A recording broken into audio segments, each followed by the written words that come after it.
Assalamualaikum warahmatullahi wabarakatuh.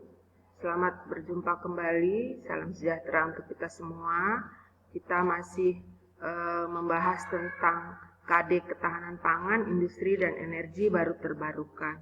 Pada video kali ini kita akan membahas energi baru dan terbarukan. Di akhir tayangan video nanti ada tugas yang harus kalian selesaikan dalam tempo waktu tertentu.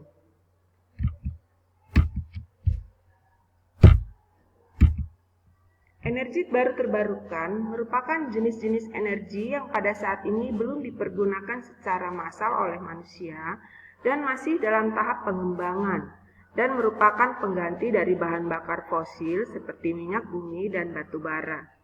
Energi baru terbarukan adalah energi yang ketersediaan sumbernya bisa dipulihkan setelah sumber itu digunakan atau dihabiskan.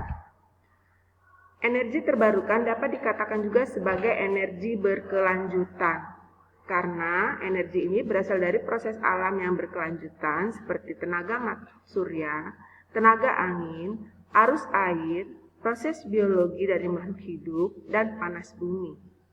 Dikatakan juga sebagai energi berkelanjutan karena senantiasa tersedia di alam dalam waktu yang relatif sangat panjang, sehingga tidak perlu khawatir atau antisipasi akan kehabisan sumbernya.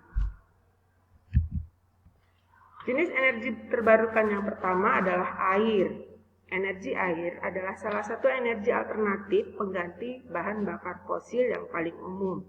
Sumber energi ini didapatkan dengan memanfaatkan energi potensial dan energi kinetik yang dimiliki air.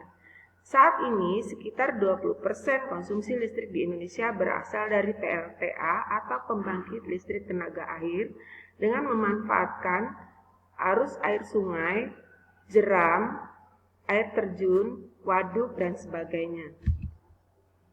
Yang kedua adalah gelombang laut. Energi gelombang laut adalah energi yang dihasilkan dari pergerakan gelombang laut menuju daratan ataupun sebaliknya.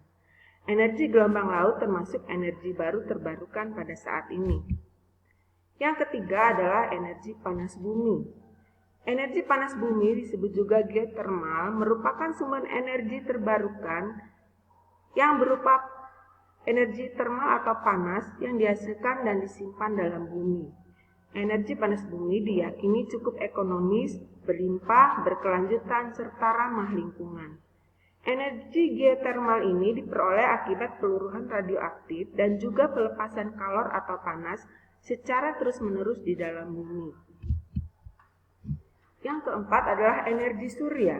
Energi surya berupa energi yang berasal dari sinar atau panas matahari.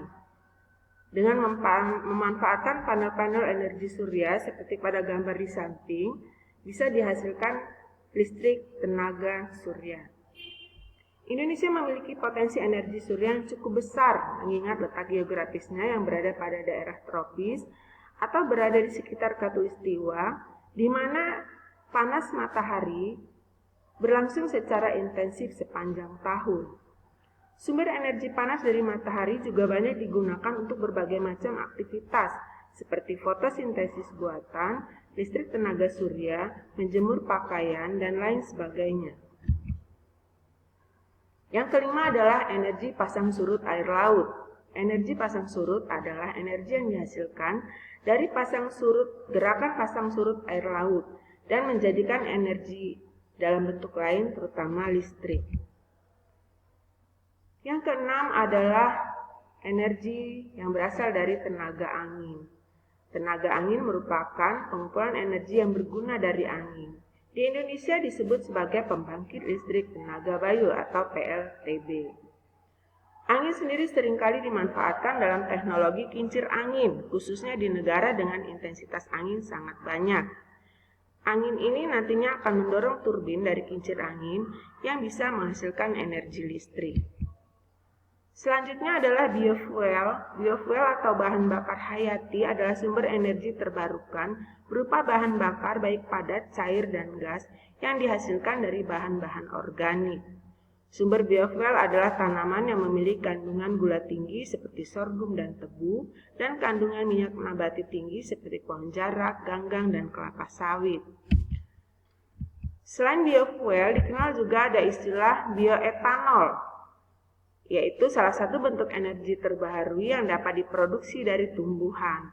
Etanol dapat dibuat dari tanaman-tanaman yang umum, misalnya tebu, kentang, singkong, dan jagung. Walaupun sampai saat ini masih ada perdebatan apakah bioetanol nantinya akan dapat digunakan sebagai pengganti bensin. Ini adalah jenis-jenis tumbuhan yang bisa memproduksi etanol. Selanjutnya adalah biodiesel, merupakan bahan bakar yang terdiri dari campuran monoalkil ester dari rantai panjang asam lemak yang dipakai sebagai alternatif bagi bahan bakar dari mesin diesel dan terbuat dari sumber terbaru seperti minyak sayur ataupun lemak hewan. Sumber saat ini untuk Indonesia biodiesel banyak menggunakan bahan dasar dari kelapa sawit.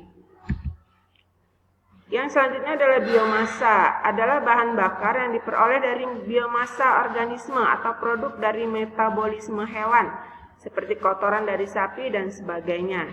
Ini juga merupakan salah satu sumber energi terbaharui. Selain itu digunakan juga bahan energi biomasa dari tumbuhan, seperti tanaman sisa pengolahan atau hasil panen secara langsung.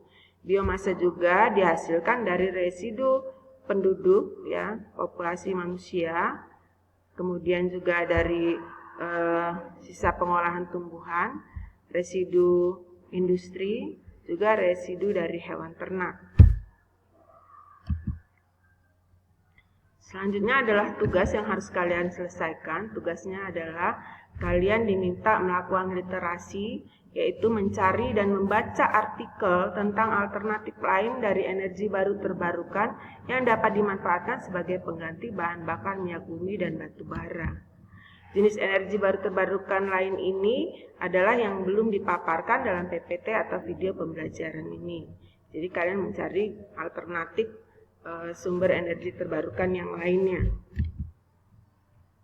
Kemudian membuat laporan tentang jenis energi baru terbarukan tersebut dalam bentuk PPT atau PowerPoint. Adapun isi PPT harus mencakup hal-hal sebagai berikut, antara lain: apa alasan pemilihan atau penggunaan jenis energi baru terbarukan yang kalian pilih tersebut. Kemudian sumber energi baru terbarukan atau bahan dasarnya dari apa. Yang ketiga adalah bagaimana proses pengolahannya sehingga bisa dihasilkan sebuah produk energi baru terbarukan yang dapat menggantikan bahan bakar fosil seperti minyak bumi dan batu bara.